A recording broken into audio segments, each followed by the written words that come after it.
నమస్కారం అండి. మీడియా మిత్రులకి ఈ నెల 8వ తారీఖున నాకు జరిగిన అన్యాయాన్ని మీ ద్వారా ప్రజలకి తెలియజేయడం జరిగింది. నాకు జరిగిన అన్యాయం అంటే ఈత ముక్కల దామోదర్ రిటైర్డ్ ఆ పెద్ద మనిషి చేసిన ఘనకార్యాన్ని గురించి 8వ తారీఖు మీ ముందుకు వచ్చి చెప్పడం జరిగింది. దానికి ప్రతిగా 2 రోజుల తర్వాత నుంచి మీడియా మిత్రులు నన్ను ఫోన్ల ద్వారాను నేరుగాను సంప్రదిస్తూ నన్ను ఒకే క్వశ్చన్ వేస్తున్నారు ప్రతి ఒక్కరు. నువ్వు అతని పైన అలిగేషన్ పెట్టావు కదా, అలిగేషన్ పెట్టింటే నువ్వు పోలీస్ కంప్లైంట్ ఇవ్వాలి కదా, అతను ఇచ్చిన కంప్లైంట్ ఏమో రిజిస్టర్ అయింది, నువ్వు కంప్లైంట్ నీ కంప్లైంట్ ఏమో సివిల్ మ్యాటర్ కిందకి ఇచ్చారు, డిస్మిస్ చేశారు. అతను కంప్లైంట్ రిజిస్టర్ చేశాడు కాబట్టి నువ్వు తప్పు చేసింటేనే కదా అతను కంప్లైంట్ రిజిస్టర్ అయింది అని ప్రతి ఒక్కరు అడుగుతున్నారు. దానికి ఈరోజు ఎవరెవరైతే అడిగారో వారి అందరికీ సమాధానం చెప్పదలుచుకున్నాను.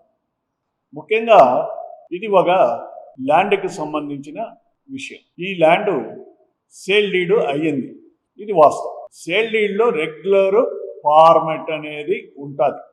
ఆ ఫార్మెట్కి అగైనెస్ట్గా పేమెంట్ ముట్టలేదనో పొజిషన్ ఇవ్వలేదనో రాసుకుంటే అది రిజిస్ట్రేషన్ అవ్వదు. మీ అందరికీ కూడా తెలుసు ఆ విషయం. వారిపైన నమ్మకంతో వారికి నాకు ఉన్న గత పరిచయాలతోటి యాజ్ పర్ ఫార్మాట్ రిజిస్ట్రేషన్ చేయడం జరిగింది. రిజిస్ట్రేషన్ అయిపోయినాక చెక్కులు పంపిస్తామన్నారు. ఆ నమ్మకంతో వదిలేయడం జరిగింది. ఆ రోజు నుంచి ఫాలోఅప్ చేస్తుంటే ఒక 2 నెలల తర్వాత 65 లక్షల చెక్కు మాత్రం పంపేయడం జరిగింది. ఆ చెక్కు బ్యాంకులో ప్రయాణం చేసుకోవడం జరిగింది. మిగతా 2 చెక్కులు వాళ్ళ దగ్గరే ఉన్నాయి. ఆ 2 చెక్కుల పంచాయతీ ఈ రోజుకి ఇంతవరకు వచ్చింది. ఇది చాలా క్లియర్ సబ్జెక్టు. ఇది నిజంగానే సివిల్ డిస్ప్యూట్. ఇది లీగల్గా నేను ఆ సేల్ డీడ్ క్యాన్సిల్ చేయాలి ఈ పరిస్థితిలో. దానికి మేము లీగల్గానే ప్రొసీడ్ అయ్యాము. కోర్టు వారు కూడా స్టేటస్ కో మెయింటైన్ చేయాలనేసి ఆర్డర్ ఇస్తూ దాన్ని ఆ ల్యాండ్ని వేరే థర్డ్ పర్సన్కి ఎవరికి సేల్ చేయకూడదు, ఈ డిస్ప్యూట్ క్లియర్ అయ్యేంత వరకు క్లియర్గా ఆర్డర్ ఇవ్వడం జరిగింది. ఇది మేము పోలీసు వారికి సబ్మిషన్ ఇచ్చాం. అతనికి కోర్టు ద్వారా నోటీసులు కూడా పోయి ఉంటాయి. ముఖ్యంగా ఒక సేల్ డీడ్, ఇంత పెద్ద మనిషి ఒక సేల్ డీడ్ చేసుకున్న తర్వాత ఆ సేల్ ట్రాన్సాక్షను కంప్లీట్ చేయక ఇంత లిటిగేషన్లు క్రియేట్ చేసి ఇటు పోలీసు వారికి అవుతేనేమి, ప్రజలకు అవుతేనేమి, పర్సనల్గా నా ఫ్యామిలీకి అందరికీ డిస్టర్బ్ చేస్తూ పర్సనల్గా నా ఫ్యామిలీకి ఇంత హరాస్మెంట్ చేయడము కరెక్ట్ కాదు. కాబట్టి ఇది టోటల్ సివిల్ డిస్ప్యూటు.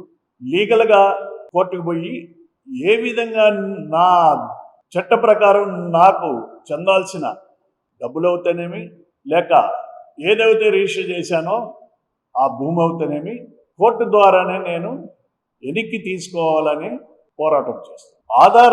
ఆధారాలతోటి ఇంటికి పోతానని చెప్పలేదు. ఆధారాలతోటి ఇంటికి పోతే ఇంకొక కేసు పెట్టిస్తాడు, నా ఇంటిపైకి దౌర్జన్యం వచ్చాడనేసి. ఈడీ దగ్గరికి అవుతానేమి, బినామీ యాక్ట్ కిందకి అవుతానేమి, సిబిఐకి డెఫినెట్ ముందుకు పోతాం. ఎందుకంటే నాకున్న సెల్ఫ్ రెస్పెక్ట్ పైన అతను దెబ్బ కొట్టాడు. నా క్యారెక్టర్ అసోసియేషన్ చేశాడు గత 1.5 year. ఇక్కడ మెయిన్ ల్యాండ్ ట్రాన్సాక్షన్ అన్నా ఎందుకు రిలేషన్షిప్లో పోతే పోతుంది అని వదిలిండొచ్చు, కానీ గత 1.5 year నుంచి నా క్యారెక్టర్ అసోసియేషన్ చేశాడు. ఇతను బినామీ ఇంకొకడు ఉన్నాడు. ఎందుకంటే నాకు మానవత్వం ఉంది. ఇంకోటి పేర్లు మాటి మాటికి చెప్పడం కన్నా కొన్ని కారణాల చేత కొన్ని కట్టుబాట్లతో నాకు ఇన్సిస్ట్ చేస్తుంది. ఎందుకంటే వాళ్ళకు పిల్లలు ఉన్నారు. వాళ్ళు అనుకున్నట్టు నా పిల్లల్ని రోడ్డుపైకి తీసుకొచ్చి, నా ఫ్యామిలీని రోడ్డుపైకి తీసుకొచ్చి నన్ను బెండ్ చేసుకొని నన్ను క్రష్ చేయాలని అనుకున్నారు. కానీ నేను ఆ విధంగా చేయదలుచుకోవచ్చు. నా పిల్లలు కూడా నా పిల్లలతో సమానంగా వాళ్ళ పిల్లలు కూడా నా పిల్లల్లాగానే భావిస్తూ నేను ప్రస్తుతానికి వాళ్ళకి ఎలాంటి డ్యామేజ్ జరిగే కార్యక్రమం చేయదలుచుకోవట్లే. ఇంకా మీదట ఏదైనా కాలమే నిర్ణయిస్తుంది. మరీ నన్ను క్రష్ చేసి అదే విధంగా చేయాలనుకుంటే అప్పుడు ఆ పరిస్థితుల్లో ఏ విధంగా చేయాలనో ఆ విధంగా నిర్ణయం తీసుకుంటాను. ఈ నెల మొదట్లో మీరు పెట్టిన ప్రెస్ మీట్ ఏదైతే ఉందో ఆ ప్రెస్ మీట్లో పూర్తిగా అవాస్తవాలు మాట్లాడారని చెప్పేసి ఎవరెవరైతే వీడియోలు ఇచ్చినా చాలా ప్రతి ఛానల్ ఫోన్ ఇచ్చే ప్రయత్నం చేస్తూ ఉంటారు. ఆధారాలు ఉంటే వేయండి, అంతవరకు వేయద్దు మీరు అని చెప్పేసి చెప్తాను. మీరేమంటారు? నేను ఆ రోజే ఆధారాలు ప్రతి ఒక్క పేపర్ ఇచ్చా. ఆ పేపర్ మీరు చూడంగానే వాళ్ళు తప్పు చేశారా, నేను తప్పు చేశానా మీరే నిర్ణయించవచ్చు. ఓకే, నేను తప్పు చేశాను, నేను ఇచ్చిన ఆధారాలు కూడా తప్పు అనుకోండి. వాళ్ళు దానికి రిప్లై స్పందించాలి కదా. వాళ్ళు నేను ఇచ్చిన ఆధారాలు తప్పు, నేను మాట్లాడింది తప్పు ప్రూవ్ చేసుకోవాలి కదా. నన్ను నిలబెట్టచ్చు కదా, నేను తప్పు చేశానని నిలబెట్టచ్చు కదా. ఆ రైట్ వాళ్ళకు ఉంది కదా. సార్ వాళ్ళు ఏమంటున్నారంటే నా మీద గతంలో నక్సలిజం క్రిమినల్ కేసులు ఉన్నాయి, వేరే వాళ్ళకు వివిధ రకాలుగా సప్లై చేసేటప్పుడు అన్నట్టు కూడా మీ గురించి బయట చెప్తున్నారు. ఓకే, నక్సల్స్ సంబంధాలు ఉన్నాయా అంటున్నారు. మిత్రులారా, మీరు ఒక్కటి గమనించాలా. ఒక ఏరియాలో ఒక డిస్టిక్లో ఒరిస్సా అవుతేనేమి, ఛత్తీస్గఢ్ అవుతేనేమి, జార్ఖండ్ అవుతేమి, ఇవన్నీ అటవీ ప్రాంతాలు. ఈ అటవీ ప్రాంతాల్లో అభివృద్ధి చేయడం కోసం కాంట్రాక్టర్లు పడే తిప్పలు అన్నీ ఇన్ని కాదు, నా ఒక్కడిపైనే కాదు, ఎవరెవరు ఉన్నారో కాంట్రాక్టర్ల పైన అంతా ఈ కేసులు ఉన్నాయి. ఎందుకంటే ఈ అటవీ ప్రాంతంలో వారి షెల్టర్ ఉంది. అటువైపు పోలీసు వారు ఉన్నారు, ఇటువైపు వీరు ఉన్నారు, నక్సల్స్ ఉన్నారు. వాళ్ళు పెట్టే డిమాండ్లకు అవుతేనేమి, వాళ్ళు పెట్టే టార్గెట్స్కి అవుతేనేమి, ఇరువురు కూడా కాంట్రాక్టర్లు చాలామంది బలైపోతుంటారు. అది ఒక స్టోరీ. ఇక్కడ నేను మలకనగిరి అనే డిస్టిక్లో ఏఓబి, ఏ అంటే ఆంధ్ర, ఓ అంటే ఒరిస్సా బార్డర్, ఏఓబిలో నేను వర్కులు చేశా మలకనగిరి డిస్టిక్లో. మనం ఈరోజు 2005లో ఉన్నాం. నేను 2011 నుండి 16 వరకు వర్క్స్ చేశాను ఆ డిస్టిక్లో. ఆ రోజు 2011 నుండి 16 వరకు ఇంకొక 30-35 సంవత్సరాలు వెనుకబడి ఉంటుంది ఆ జిల్లా. అట్లాంటి జిల్లా ఆ రోజు నరమానవుడు కూడా కనిపించేటోడు కాదు. రోడ్లు లేవు, ఏమీ లేవు. ఈరోజు ఒక సిటీ లాగా తయారైంది. అక్కడ ఒక ఎయిర్పోర్ట్ కూడా వచ్చింది. 50,000 ఉన్న భూమి ఈరోజు 1-2 కోట్లు అమ్ముతున్నారు. ఎంతో డెవలప్ అయింది. ఇదే ఆ జిల్లాలో అంత రిస్క్ తీసుకొని వర్కులు చేసినప్పుడు the great CM Naveen Patnaik గారు నన్ను పిలిచి, మిగతా వారికి కూడా ఈ కాంట్రాక్టర్ ఆదర్శం కావాలి, ఇతను ఎట్లా హ్యాండిల్ చేశాడు, ఏ విధంగా వర్క్స్ కంప్లీట్ చేశాడు తెలుసుకొని ఇతను ఆదర్శంగా తీసుకొని మీరు అదే విధంగా డెవలప్ చేయండి ఆ ఏరియా అన్నాడు. కానీ నా పైన కేసు అయింది. నా పైన కాదు, నా కంపెనీ పైన కేసు అయింది. నేనేదో బ్యానర్డ్ మెటీరియల్లో 10 మందికి హాని కలిగించే మెటీరియల్లో నేను తీసుకుపోతుంటే కేసు పెడితే తప్పు. నాకు రోడ్డు కాంట్రాక్టర్ మామూలుగా కావాల్సింది ఏముంది? బ్లాస్టింగ్ మెటీరియల్, క్వారీ ఆపరేషన్ చేయాలా, బ్లాస్టింగ్ చేయాలా, బ్లాస్టింగ్ మెటీరియల్ కావాలి. బ్లాస్టింగ్ మెటీరియల్ కూడా అక్కడ ఆథరైజ్డ్ లైసెన్స్ తోటే అక్కడ సప్లైస్ ఉంటుంది. తర్వాత ఏదైతే ఈ దుర్మార్గుడు ఆ కేసు పెట్టినప్పుడు నా కంపెనీలోనే షెల్టర్ తీసుకొని పనిచేస్తున్నాడు. తిరిగి ప్రతి ఒక్కటి అది చూపిస్తాడు భూతద్దంలో. నేను క్రిమినల్ లాగా చూపించాను. ఇంకా వేరే రోగం లేదు కదా అతనికి, అది చూపించాలని ట్రై చేస్తాడు. అసలు యాక్చువల్గా కేసు పెట్టారు విత్ లైసెన్స్డ్ ఉన్న మెటీరియల్ తీసుకుపోతుంటే పోలీసు వారికి సప్లై చేస్తున్నారేమో అనే డౌట్ తోటి కేసు పెట్టారు. ఆ కేసు కూడా కొట్టేశారు. నేనేదో బ్యానెడ్ మెటీరియల్ ఇవన్నీ తీసుకోలా. బిల్లుతోటి ఇట్లాంటివి ఏదన్నా నేను తప్పు చేస్తే బిల్లు లేకుండా నేనేమన్నా అక్కడికి తీసుకుపోతుంటే తప్పు చేసినట్టు లెక్క. తప్పు చేసేటి ఎవడైనా ఏదైనా బిల్లు పెట్టుకొని పోతాడా? పోడు కదా. అది మీకే వదిలేస్తాను. అది వాడుకోవడం కోసం, ఏదో ఒక వెపన్ లాగా వాడుకొని నన్ను డిమోరల్ చేయడం కోసం.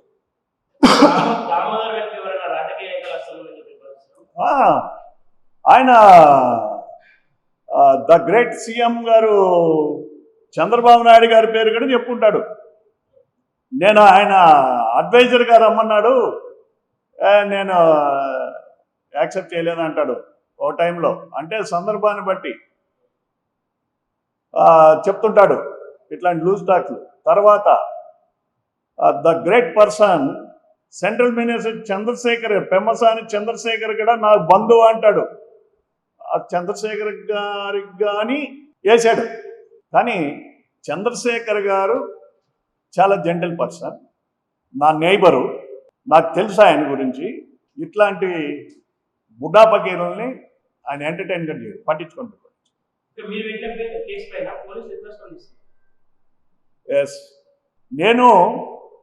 ఇతను ఒక రిటైర్డ్ పోలీస్ ఆఫీసర్ కదా, డెఫినెట్గా ఏదో మతలబు జరుగుతుంది అనుకున్నాను. నిజంగా పోలీసు వారికి దండం పెట్టాలి. నేను ఎలాంటి ఇన్ఫ్లుయెన్స్ కాదు కదా, పరిచయాలతోటి కూడా నేను పోలేదు. ఒక సాధారణ వ్యక్తిగా అతను కంప్లైంట్ పెట్టంగానే నేను, నా కుటుంబము పోలీసు వారి ముందు పోయి విషయం అంతా తెలియజేయడం జరిగింది. రిటర్న్గా కూడా ఇవ్వడం జరిగింది. న్యాయబద్ధంగా వారు పేపర్ ప్రకారం ఏముండదో అది చేసి, ఒక పోలీసు ఆఫీసర్ అనేసి ఒక సామాన్యుడు అనేసి ఈ తారతమ్యం లేకుండా వాళ్ళు ఒక కంక్లూజన్కి వచ్చారు. అదేవిధంగా చేశారు. వారికి నిజంగానే అట్లాంటి ఆఫీసర్లు అవుతానేమి, టాప్ టు బాటం అందరికీ చేతులెత్తి నమస్కరిస్తున్నాను.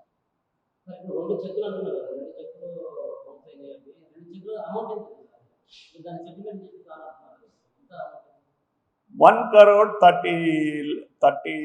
30 lakhs అన్నాడు. యాక్చువల్గా యుద్ధం ఏదన్నా నెగోషియన్స్ ఏదైనా అంటే యుద్ధంలోకి దిగక ముందే ఉంటుంది. యుద్ధంలోకి దిగేసిన తర్వాత మళ్ళీ తిరిగి చూసుకోవడం కరెక్ట్ కాదేమో అని నా అభిప్రాయం. ఎందుకంటే నా పరువు పోగొట్టాడు, సేమ్ టైము నా ఫ్యామిలీని తీసుకుపోయి పోలీస్ స్టేషన్లో పెట్టాడు. నా ఫ్యామిలీ నలుగురు ఉండేటప్పుడు పోలీసు వారు ముందు ఏదో గంభీరంగా ఉన్నాం, కానీ కారులో కూర్చొని ఏడ్చుకున్నాం నలుగురం. ఈ దరిద్రుడికి నా వల్ల మంచి జరిగిందా చెడ్డ జరిగిందా అనే దానికన్నా మా ఫ్యామిలీ మెంబర్స్కి వాళ్ళకు బాగా తెలుసు ఏం జరిగిందనేది.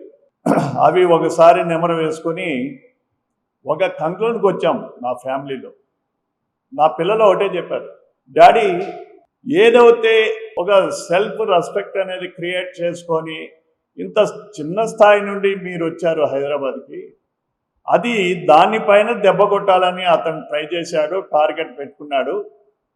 మేము ఏమైనా ఇబ్బంది లేదు, మనకి ఏమైనా ఇబ్బంది లేదు, ముందు మన సెల్ఫ్ రెస్పెక్ట్ని కాపాడుకుందాం. ఇదే మాట అన్నారు నా భార్య. క్వశ్చన్ లేదు. ఇంత చేసినోడికి అతనికి బుద్ధి చెప్పాలి. నేను అనుకున్నట్టు డెఫినెట్ మీ ద్వారానే ముందు మీకే ఇచ్చి మళ్ళీ ఆ కన్సర్న్ డిపార్ట్మెంట్లకి సబ్మిషన్ ఇస్తాను. ఇంకోటి మీకు ఒక విషయం చెప్పాలా. లాస్ట్ ఈ నెల 8వ తారీఖు మీ ద్వారా నా బాధను వ్యక్తపరచడం జరిగింది, నాకు జరిగిన అన్యాయాన్ని తెలియజేయడం జరిగింది. నేను ఆ రోజు ఫోన్ నెంబర్ ఎవరికి ఇవ్వాల, మీరు గుర్తుపెట్టుకోవాలా. అతను పనిచేసిన నెల్లూరు నుండి కొంతమంది ఫోన్ చేశారు, నెల్లూరులో ఉద్యోగం చేసేది. నా ఫోన్ నెంబర్ వాళ్ళకి ఎట్లా వచ్చిందంటే ఎఫ్ఐఆర్ని కాపీని ఆన్లైన్లో తీసుకొని చూశారంట. అతను నా పైన పెట్టిన ఎఫ్ఐఆర్ని ఆన్లైన్లో తీసుకొని అందులో నా నెంబర్లు తీసుకొని ఫోన్ చేయడం జరిగింది. వారు చెప్పిన మాటలు మీ ముందు మేము చెప్పలేము. అతను చేసిన అరాచకాలు, అతను చేసిన బినామీ ట్రాన్సాక్షన్లో అక్కడ నెల్లూరులో ఇతని వల్ల ఇతని బాధ్యులు ఎంతమంది ఉన్నారు, ఇతని పెట్టే బాధల వల్ల ఒక పెద్ద గొప్ప వ్యక్తి క్యాన్సర్ వచ్చి చచ్చిపోయాడు కనుక చెప్పారు. నాకు ఎవరు ఏంటి మళ్ళీ వద్దు. అప్పుడు అనుకున్నా, ఓహో ఇతనికి మనం ఎక్కడ కానీ ఎనికి మడం తిప్పకూడదు, ముందుకు పోవాలా. ఇతనికి రైట్ టైంలో మనం తగిలాము, ఇతనికి బుద్ధి చెప్పేయాలా అనేసి డిసైడ్. లీగల్గానే అవుతాను. నెక్స్ట్ ఇంతకుముందు అన్నట్టు ఎవరెవరికి దర్యాప్తు సంస్థలకు కానీ ఏ విధంగా వారి కనుసన్నలేక తీసుకుపోవాలా, ఏ విధంగా చేరాలని కూడా నేను ట్రై చేస్తాను. డెఫినెట్ పంపిస్తాను, డెఫినెట్ షార్ట్లీ. ఇట్లా నాకు కొన్ని కలెక్ట్ చేస్తున్నాను. ఎందుకంటే నా ప్రొఫెషన్ వేరే కదా. అతనిలాగా రిటైర్డ్ అయిపోయి ప్రతి ఒక్కటి గిచ్చుకుంటా ఉండే టైం కాదు నాది. కాబట్టి నాకు దాన్ని వేరే ఒక టీమును పెట్టాము. ఆ ఇన్ఫర్మేషన్ వచ్చిన తర్వాత ఫుల్ ప్లెడ్జెడ్గా ఇస్తాం.